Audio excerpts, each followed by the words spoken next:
Welcome to Our Own Voice, a partnership in mental health awareness in cooperation with NAMI Wichita and KSUN Community Radio. NAMI is the National Alliance on Mental Illness. We are the largest grassroots advocacy network for people with mental illness and their family members, with over 800 national affiliates and 15 Kansas affiliates, with NAMI Wichita being one of those 15. We provide awareness, support, education, and advocacy for people affected by mental illness. Our purpose here is to provide a community conversation on KSUN Community Radio that provides insight into what it's like to live with a mental illness. Our intention and hope is that our program will change attitudes, assumptions, and stereotypes about people with mental health conditions. My name is David Larson. I am very pleased and proud to be your host today, and I am a person with mental illness. I am in recovery for major depressive disorder. Like everyone, I struggle with the ups and downs of emotions and the challenges of being fully human, but I am doing okay. And I know I have many gifts to offer my family, my friends, and my community. And it is my pleasure to introduce our guest for today, Officer James Hook. Hello, Officer. Hello. Thanks for having me. You bet. Officer Hook is a CIT officer, and Officer Hook, I'm going to ask you, can you please explain to our audience what CIT means? Yes, CIT is a Crisis Intervention Team Officer. They are officers that have additional training in dealing with persons with mental illness, and they utilize very much a team approach with resources around the community, with extra knowledge to be able to connect individuals with those resources when they need them. Okay, so it's not just what I was thinking. You are called out to a situation and you get to talk with someone who is dealing with a mental health crisis. It includes other things as well. Yes, it includes quite a bit. It's one of those where you think of it kind of as a toolbox, and we're adding a lot of different tools to that toolbox. So when we're getting called to a scene if somebody's suicidal or they're in crisis and they're very worked up, the officers can respond, and they have additional tools and training in speaking and listening to that individual to be able to help kind of de-escalate the situation, calm them down, see what the issues and concerns are, and then from there be able to connect them to the community resource that's going to best work with them and be able to provide them the help that they need at that time. Okay. Well, that's wonderful. So how long have you been a CIT officer? I have been a CIT officer for probably going on about 6 or 7 years now. 6 or 7, that's fantastic. And about how many CIT officers does Wichita Police Department have? We are roughly 25% trained of our department. Okay. So we have about 650 commissioned officers for our department. And so right around 20 to 25% of those have been through. 160 maybe. Mm-hmm. Right in right? there. Mm-hmm. Yeah. Sounds good to me. Okay. I'm trying to do the math in my head. I hope I got that right. That's why the steam was coming out of your ears? Yeah, that's exactly why. You got it. So, let's see. What else? How many CIT calls do you get in a month? We get quite a few, just mental health related calls in general. They say on average about 6 to 10% of all 911 calls that come in are mental health related. And I don't think that's any different for our department that we see. So not all of them will be specific to CIT. Some of the calls that come in, they'll request a CIT officer. We try and make the public aware, especially to the families and those who either live with somebody with a mental illness or those that live with a mental illness themselves. If we can make them aware of the CIT officers and what we do, so when they are in crisis and they're calling 911, they can request us out, and as long as we have somebody available, we'll be able to respond. Okay.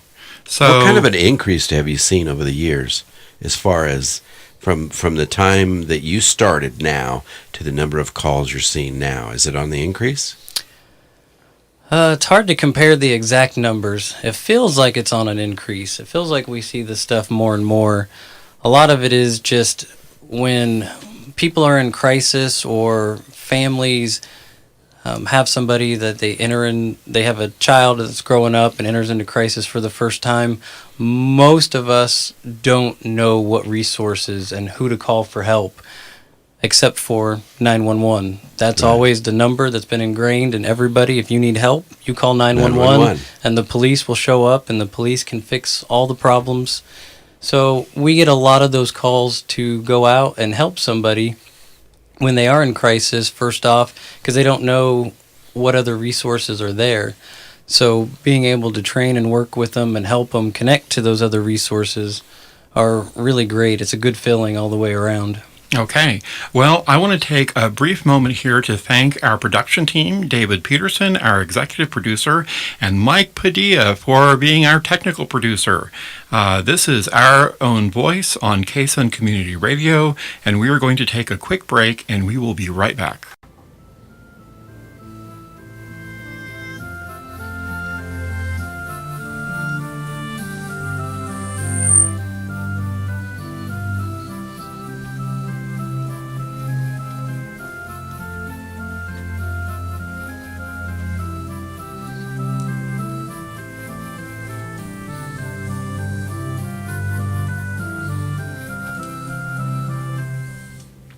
Welcome back to Our Own Voice, a partnership in mental health awareness in cooperation with NAMI Wichita and KSUN Community Radio.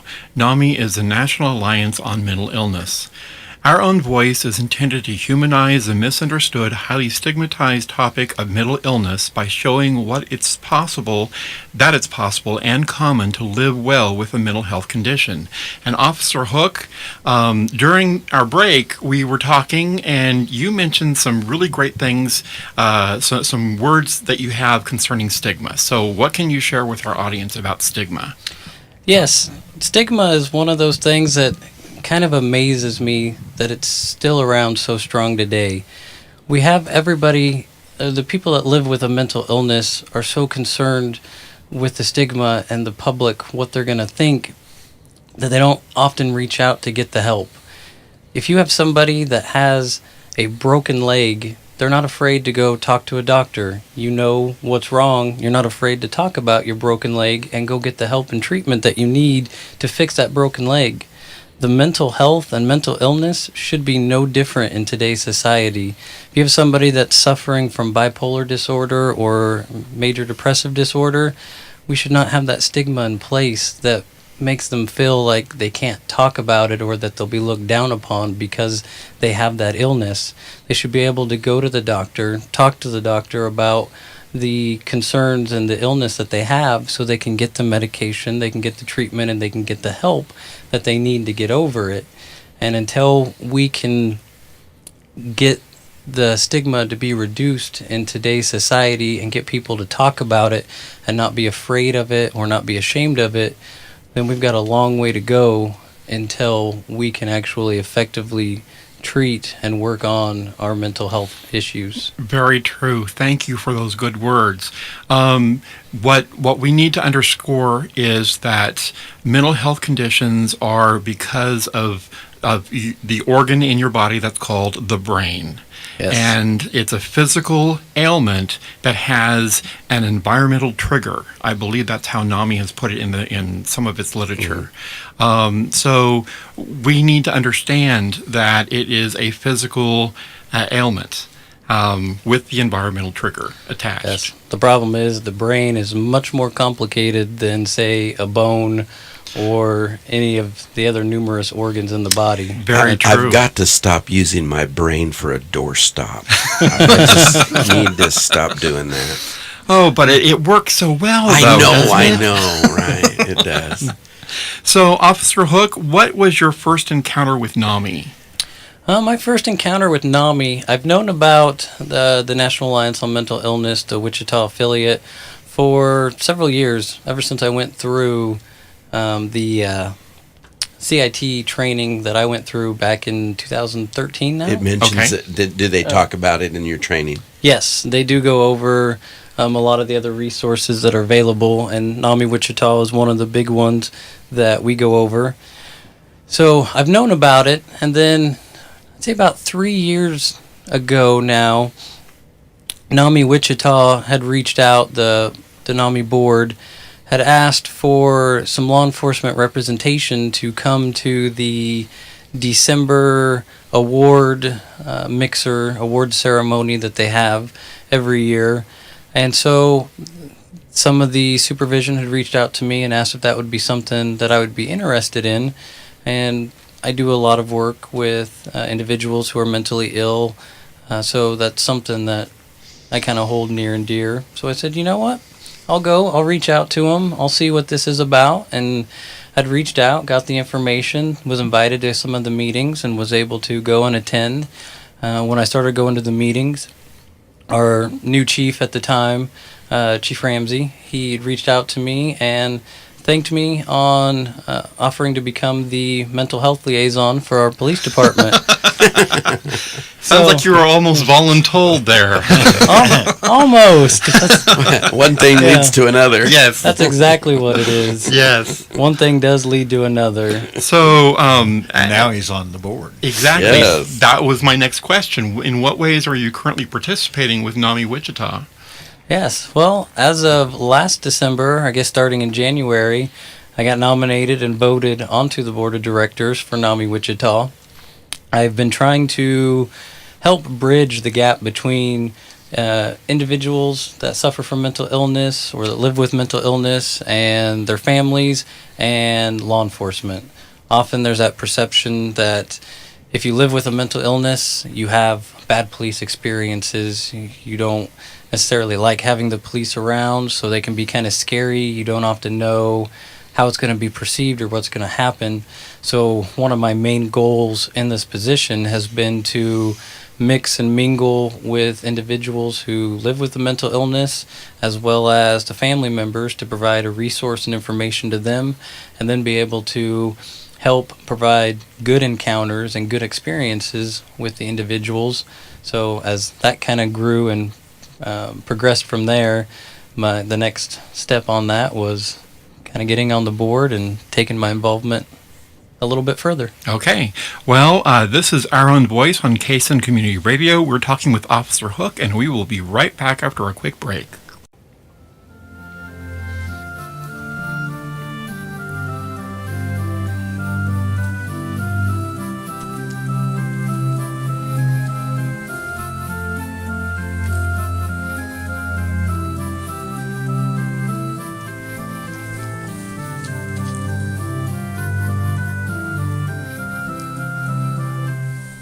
Welcome back to Our Own Voice, a partnership in mental health awareness in cooperation with NAMI Wichita, KSUN Community Radio.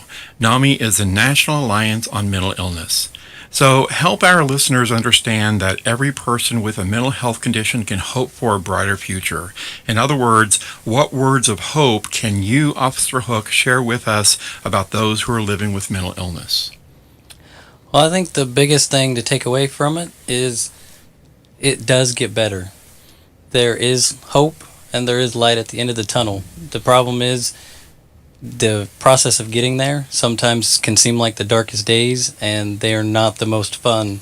It's going to be rough. There's going to be a lot of bumps, but the resources are there, and we can get the help, and we can do it together.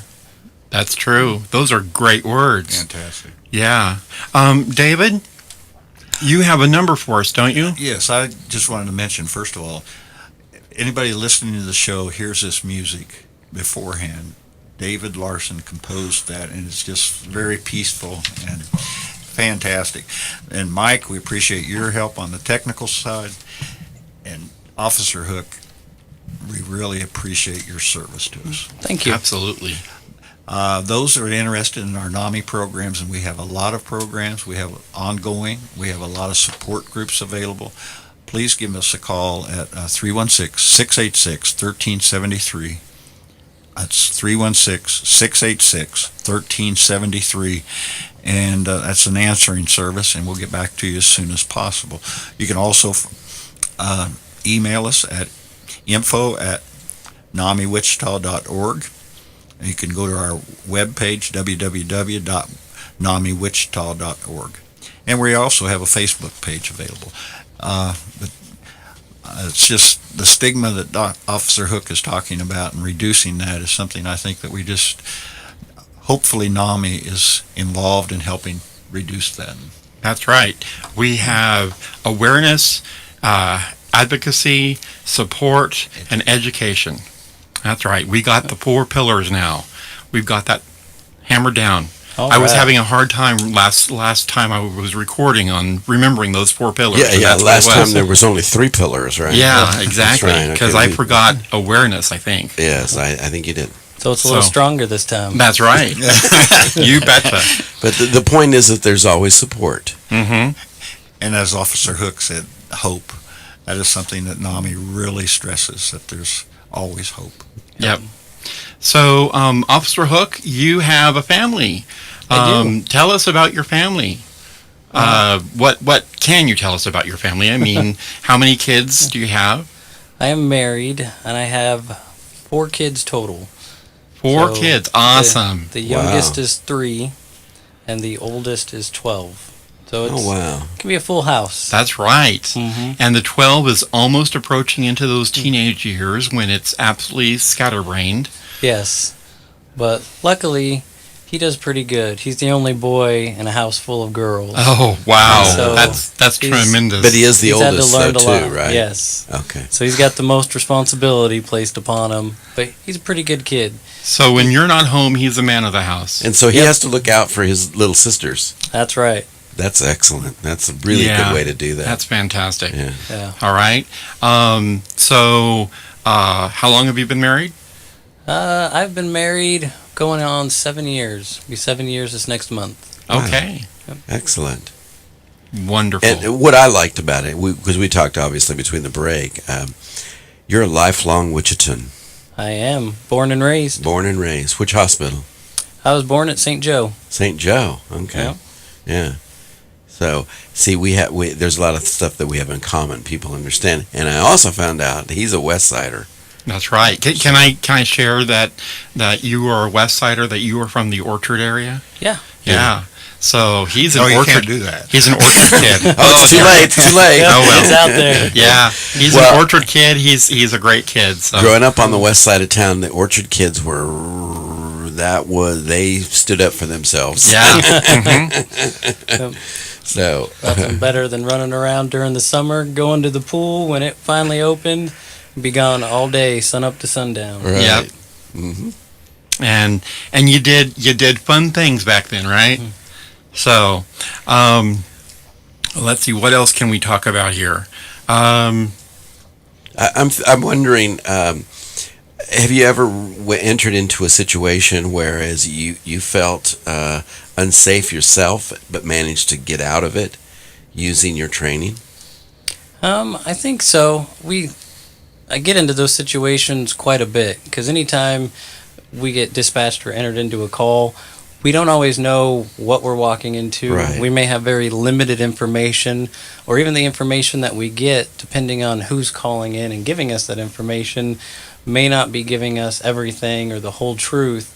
And so we have to get out, get on scene, start asking questions, sparking up that dialogue to figure out kind of what's going on, what the concerns are, what the problems are, and then try and process all that information as we're fumbling through the conversation to try and decide what's going to be the best outcome and what we're wanting. And I'm going to have to cut you off there. We're going to take a quick break. This is Our Own Voice and KSUN Community Radio. We'll be right back.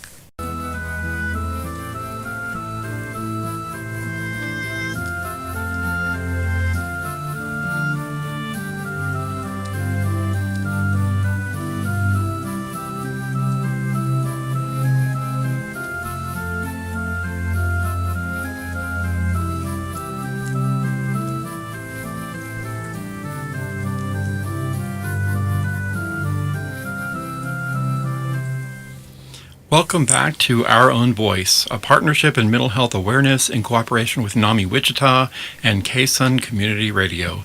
NAMI is the National Alliance on Mental Illness. And to repeat, David Peterson, what information can you give us concerning our number?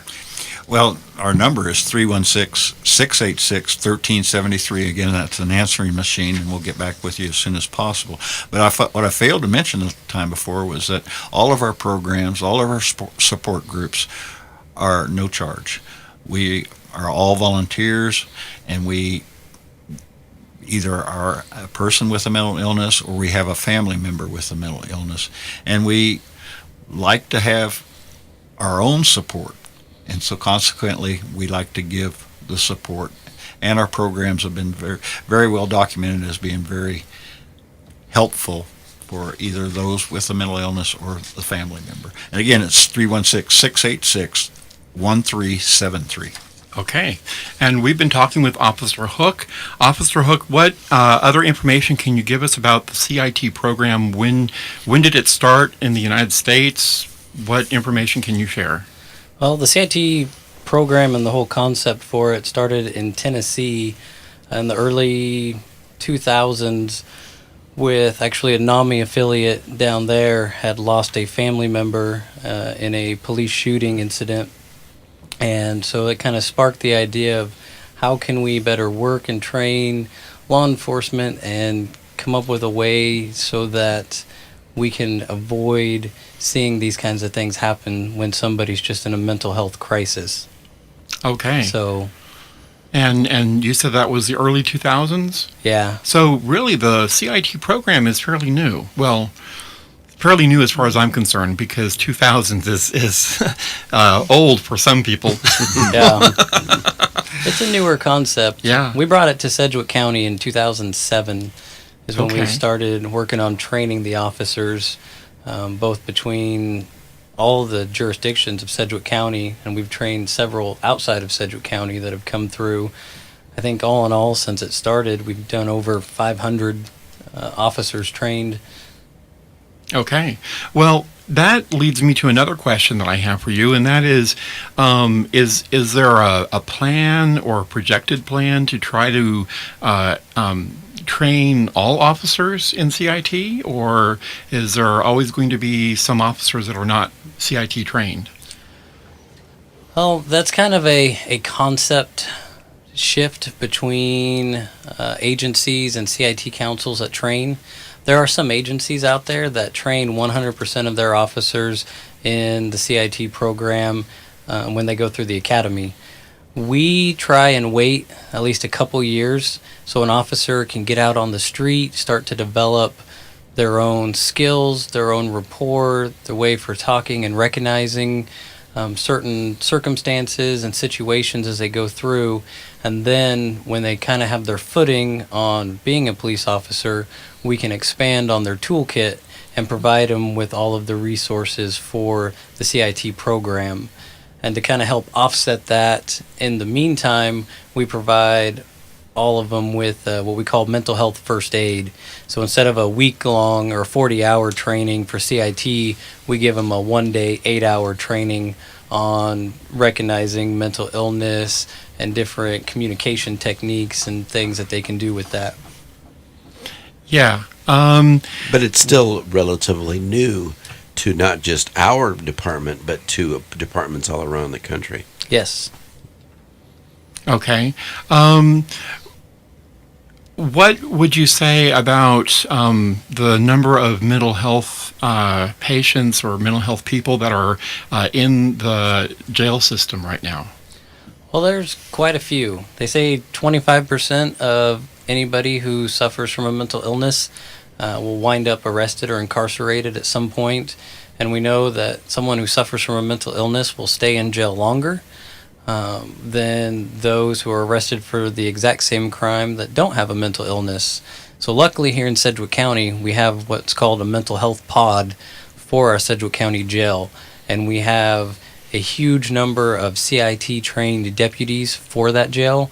So they're working with these individuals, and we're providing them a lot of the resources and mental health help, counseling, medications to help try and get them stable and get them through and on their road to recovery.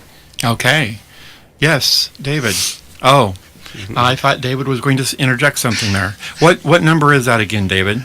That's 316-686-1373. Well, Officer Hook, you have enlightened us on what CIT is, when it started here in Wichita. You also helped us to understand that if people are in the midst of crisis and they need help with a mental health issue or mental health condition, that it would be a wise choice for them to call request a CIT officer, right? Don't be right. afraid to pick up the phone and call. That's right. In most cases, you got a phone in your pocket. You should use it. That's right. Yep. So, well, this is Our Own Voice on KSUN Community Radio, and we want to thank Officer Hook and for talking with us about mental illness and the CIT program. Join us for our next Our Own Voice program. Thank you. Thank you.